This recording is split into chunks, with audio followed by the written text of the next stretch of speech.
Yan. Cobalt blue. Walang sira yung kahon. Yan.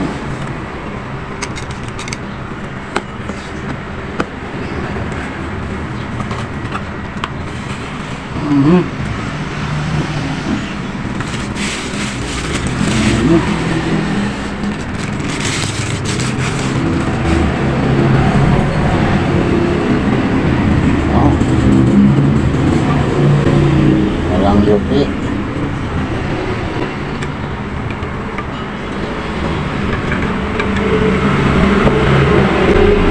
May silicone rubber.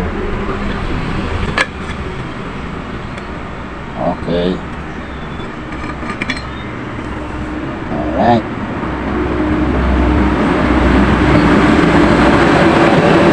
May silicone rubber din siya. Malaki. Ngayon, tetestingin ko na lang sa hot and cold. Okay. Salamat, seller. Makinis na makinis. Testingin natin sa hot water.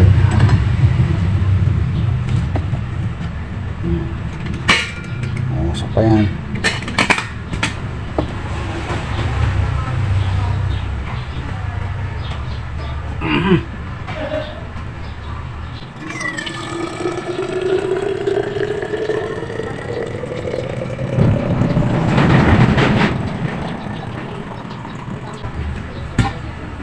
Yan. Tingnan natin kung totoong 12 hours ang kanyang itinatagal.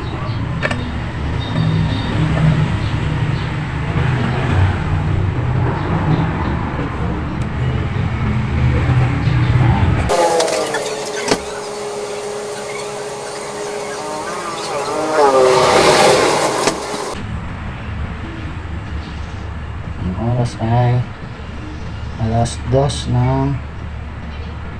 ng hapon. Mabalikan na lang natin siya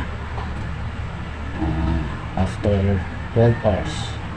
Alas 2 ng madaling araw. Tingnan natin kung may moisture siya dito. Okay. So ayan, 2 hours and 45 minutes na ang nakalilipas. Tayo ay magkakape.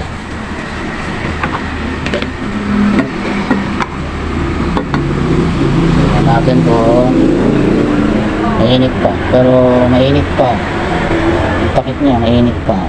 Pero dito sa katawan niya, wala kang masasagat na init. Dito, sa lid niya, may init. Ibig sabihin, mainit pa siya.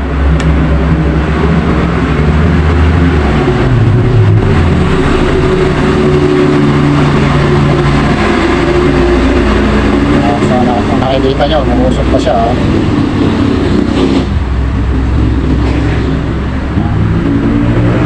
Umusok pa siya. Mainit na mainit pa. Nakakapasok pa ang kanyang init.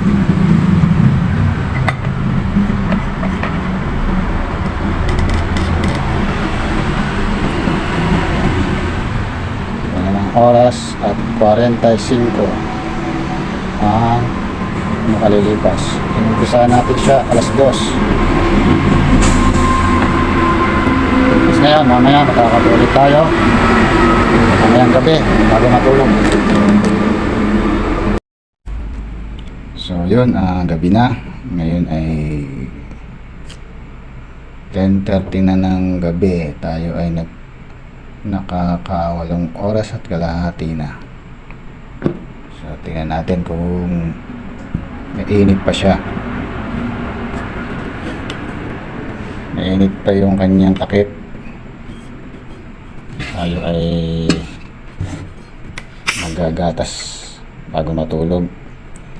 Hindi ko na mahihintay yung alas 2 ng umaga ng madaling araw dahil ako inaantok na. Siguro sa umaga na natin titignan to. Nalakpas na ng 12 hours. Pero ngayon tignan natin kung mainit pa siya.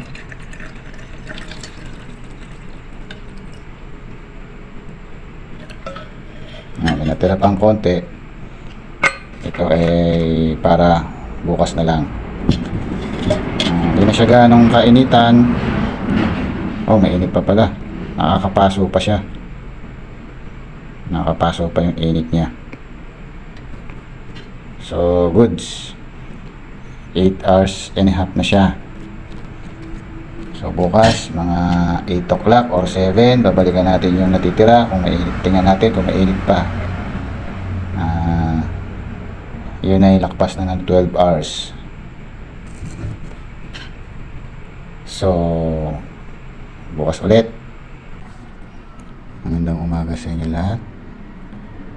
Time check is 3:35. Almost 13 hours and 30 minutes na ang nakalipas. At titingnan natin kung mainit pa itong tubig dito sa loob ng Aquafresh. Buti nagising tayo ng madaling araw. Okay.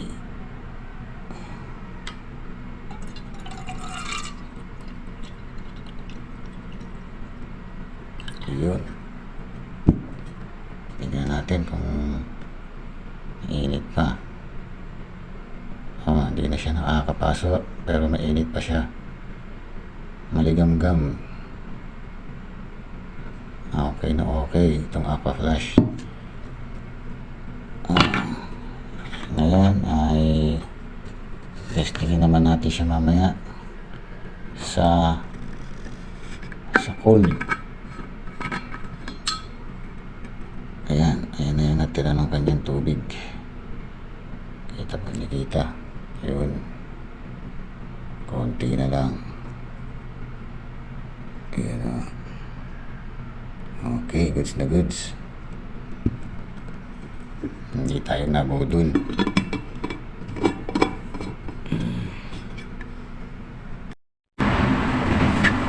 Sunod naman natin ay sa malamig naman natin tetestingin. Titipakin muna natin sa maliliit itong yelo para magkasya. 1, 2. Ayan na siya. Tipak-tipak na. Lagay na natin siya dito sa Aquafresh. Hanggang kalahati lang ng Aquafresh. Hindi natin siya pupunuin ng yelo. Kalahati lang, tapos kalahating yelo, kalahating tubig.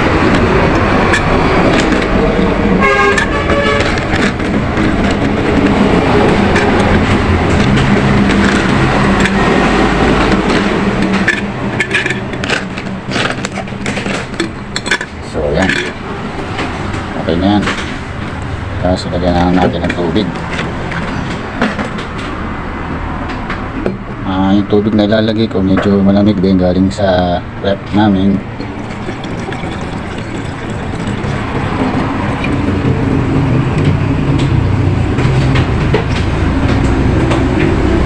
Ayan. Kulang pa. Kulang pa natin ng yelo. Okay. Kunin natin yung mga maliliit na yelo.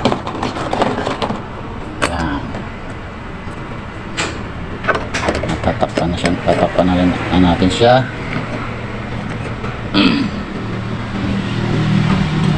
Tingnan natin kung mag-moist sa katawan niya. Dito sa kanyang lid ay normal daw na mag-moist. Pero dito dapat hindi siya mag-moist sa kanyang katawan. Kasi itong lid niya ay hindi siya naka-double wall. Walang katawan. Kaya orasan na natin siya.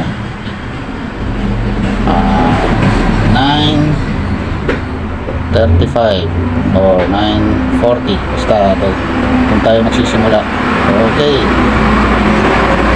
Babalikan na lang natin siya mamaya ng 12 o'clock tanghalian. Yan, so tanghalian na. Kumakain na ako at tayo iinom. Ang oras ay 12:45, almost 3 hours. Tingnan natin kung malamig ang ating tubig.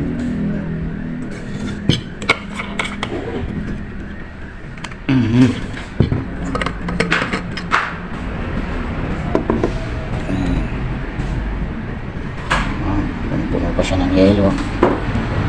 Ayan, kita ba? Yan. Okay. Ibig sabihin, malamig pa siya. Tapos, tingnan ulit tayo mamaya. Balikan natin siya ng mga 3 o'clock. Or 5. Ayan, nagmamahal siya dito sa lid. Pero dito lang naman, konti lang. Pero dito sa body niya, walang moisture. Ibig sabihin, okay ang ating aqua flash. Okay, mamaya ulit. So, ayun, magandang hapon sa inyo lahat. Titignan natin kung may yellow pa itong aqua flash. Time check 2:50. Almost 5 oras nang nakakalipas. Tayo ay magmimerienda ng sandwich at malamig na chocolate. Kain po tayo. Tignan natin kung natunaw na ba yung kanyang yelo. Kikita. Ayan, may yelo pa siya. Ayan, oh. Okay. At babalikan ulit natin siya sa hapunan na, mga 6 or 7 anong gabi. But sa ngayon ay nakakalimang oras na siya. Nakakalimang oras na. Okay. So yun, magandang gabi. Ang oras ay 6:30 na, or almost 9 hours na ang nakalilipas. At tignan natin kung may yelo pa siya o may, sa tunog pa lang ay may yelo na. At hindi pa natin siya nasasalina ng panibagong tubig. Yung dati pa rin yung tubig kaninang umaga. At tayo maghahapunan na. Bago tayo maghapunan, tingnan muna natin yung kanyang yelo at yung kanyang tubig. Ayan, may tubig pa siya.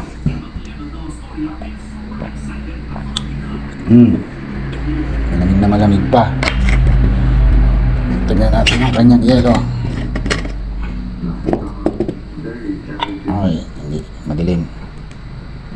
Ayun, may yelo pa siya. At maya maya lang ay sasalinan ulit natin siya para bukas tingnan ulit natin kung ano ang resulta, kung may yelo pa ba siya o matutunaw na siya kinabukasan. Okay, hanggang dito na lamang muna at balik tayo bukas.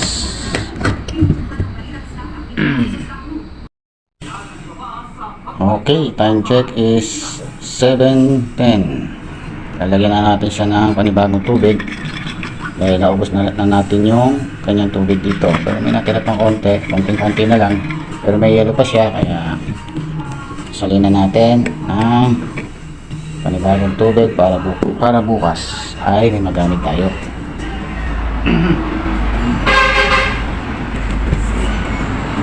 Ayan, malaki pa yung mga tipak ng yelo. Ayan.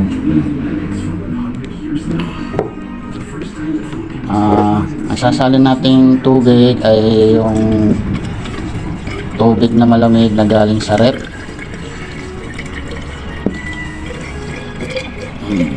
Tapos hindi na natin ito bubuksan hanggang bukas.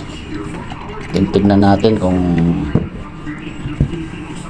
matutunaw ba yung yelo bukas o buo pa. Ayan. Ayan. Okay.